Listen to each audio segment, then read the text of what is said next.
All right, welcome back from that break, and of course we were listening there to the message by the Archbishop of the Church of Uganda, His Grace Dr. Kazimba Mugalu, and of course reassuring us that Christmas is with us, and of course messages of joy, happiness as people go about enjoying the festive season. Ensure that you are cautious and moderate in everything that you do. Some people even say, be moderate in moderation. All right, let's return to the studio and take note of the holiday consumer eating habits, food, and the festive season. Now, many of us, especially who are 35 plus, are accustomed to the childhood memories of Christmas that meant food and indulging until you can indulge no more. Well, the young ones, this particular generation, can also afford to indulge until they can indulge no more. But the danger is that the quality of the food that is being consumed today is very different from the quality of food that you consumed before the year 2000. And those are challenges that the society is grappling with. So as you go ahead and celebrate tales of joy and coming together as families, ensure that you do not do things that will be detrimental to your health, especially with regard to diet. To speak to us on a matter that I think is one that has already captured your attention is Mr. David Kabanda. He is the ED at the Center for Food and Adequate Living Rights. He is also a campaigner for good eating habits. Am I right? Yes. Okay. Christmas is with us. Yeah. I do not know whether we should be as excited as some of us used to be, or it's perfect to be cautious. Well, it is a festive season, and I think cooling off, getting excited, meeting people, having family time. Yeah.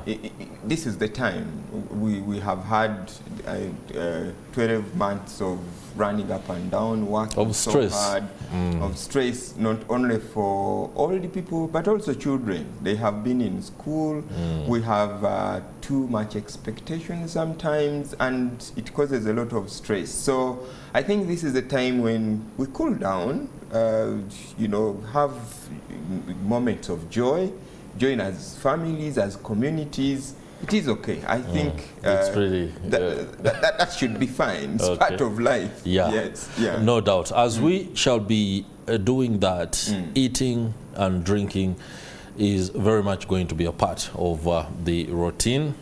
I do not know. Me, personally, I have chosen that I will not increase the amount of food. Neither will I increase the amount of drink that I take. Somebody was telling me, no, those are words, but when the food does finally appear on the table, trust me, you will have enough. Is it okay to indulge? I want to speak to whoever is listening in and viewing to be cautious. There is a trap. You see, there is a trap. When you go into merrymaking, sometimes the brain is triggered to eat a lot. This is why when you go to supermarkets, doesn't it surprise you, Chris, that sweets are put on table of the desk as at the front desk? And secondly, these sugar sweetened beverages are placed in a point as your first eye contact.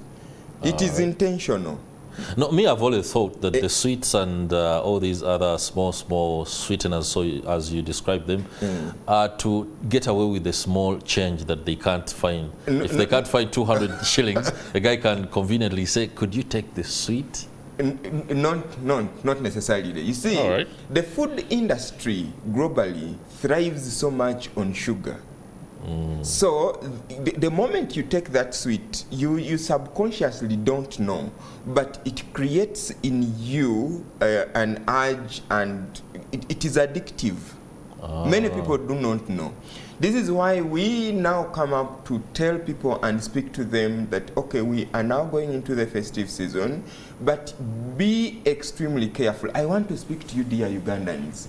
Many people are going to end this festive season when they have cancer due to the food they will have eaten. because you don't know when the cancer cell in your body will be triggered. And cancer feeds on sugar. Cancer feeds on fats and on high salt. So we know that by the time we finish the festive season, many people will have diabetes, many people will have stomach cancers, many people will have these other many ulcers that come with these synthetic, spices that you use in preparation of your food. So we want to go into merrymaking, into our festive season, but we need to come out when we are safe. Let us not die like rats. Rats can forget that they are in your house, and then they cause a lot of chaos. Meanwhile, someone is approaching with a stick. Before they wake up, it may not have been killed. So this is what is going to happen. We have many people coming to visit us. When you visit, we have also children back home. So the central component in this festive season is eating and drinking. Nobody should even lie to you that people are going to be doing other things. It is eating and drinking. What does it mean? It means that the food industry, and when I'm talking about food industry, I'm talking about the farmer also is part of it. Yeah, it's food. Yeah. Because right now, Chris, if you go on the road, the motorcycles, the bodas that are carrying kio chicken of 2 months or 1 month or 2 weeks are too many, and then the cars.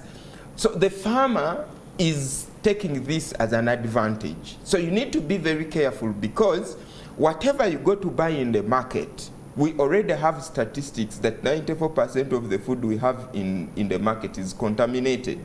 Contaminated with aflatoxins, contaminated with harmful chemicals, contaminated with all sorts of things, because in Uganda every farmer is a veterinary doctor.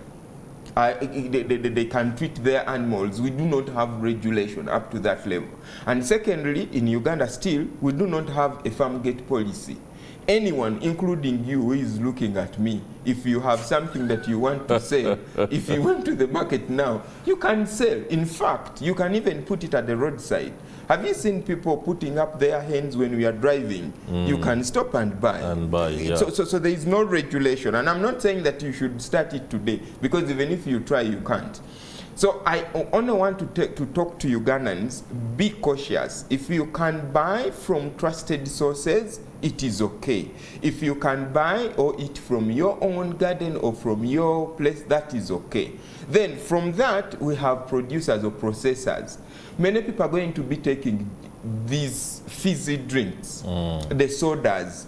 If you can afford not to drink a soda, don't this festive season. Wow. And some people might now come up and say, but Kabanda, what do you mean? Please don't drink because you don't know what you are drinking. If there is any company that wants to dare me, they should come up clearly and outrightly and tell us what are the contents. You understand? It is a secret. Now, dear Ugandan, why on earth would you be drinking a secret? Even the Ministry of Trade, the Ministry of Health, do not know what is in those sodas. So why are you feeding it to your children? Or why are you feeding it to yourself? Because at the end of the day, it is going to be you who will be suffering in the Cancer Institute. If at all you can manage to go there, we have seen many people who cannot even afford. So as we have young families, particularly people from 35 and above, up to 40s there, many people are sick. I want to speak to you, Chris. Many people are sick because of food. Secondly, if you are going to eat these biscuits, bread, eat food that is not processed. Try as much as you can to have, your family feed on food that is either minimally or food that is not processed at all. Eat our local food is nice.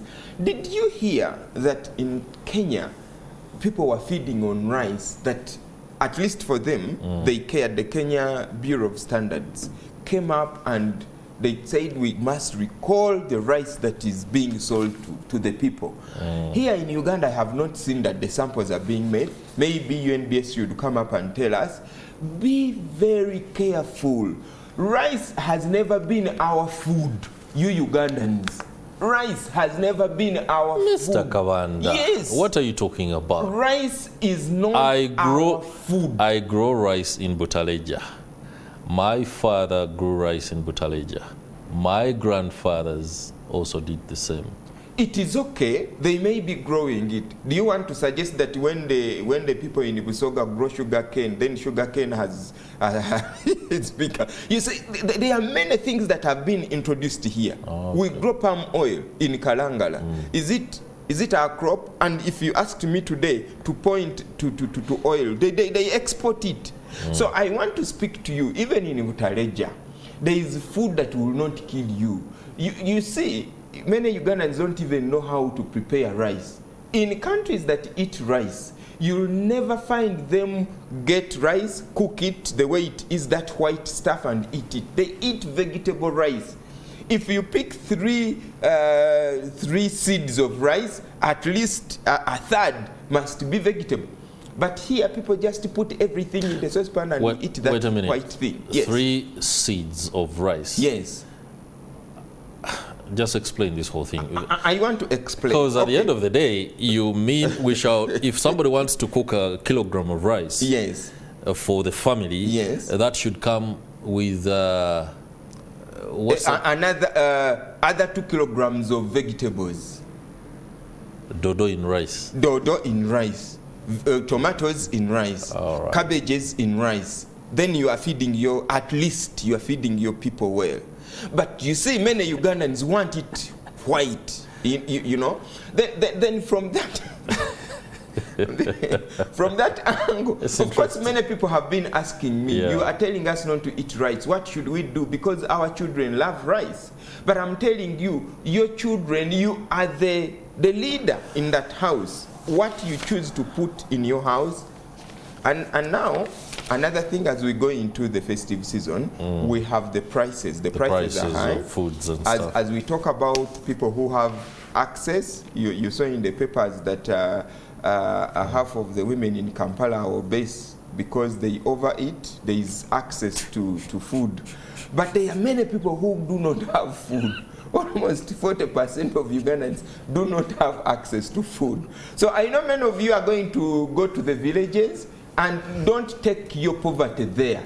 You see, many of us who live in cities think that let us go to the villages. You go with just 1 loaf of bread, and then you eat it the first 1-2 days and finish it. And then you make sure that you take some food, because in many villages now people do not have food. And lastly, when you buy in bulk, because many people are now buying in bulk because they have many children at home, make sure that you have a good food store, and the fridges have strict rules on the fridge. Not every child should go to the fridge, and make sure that you don't overpack it. And then the ministry, I want to ask the Ministry of Health, come up with some guidelines, at least especially for people. They'll listen to you. All right. Yes. Mr. David Kabanda, I'm out of time. Executive Director of the Center for Food and Adequate Living Rights, many thanks for the cautious message about Christmas. As you indulge, be very careful. A little caution is all that it takes, and ensure that the food that you eat is mostly organic.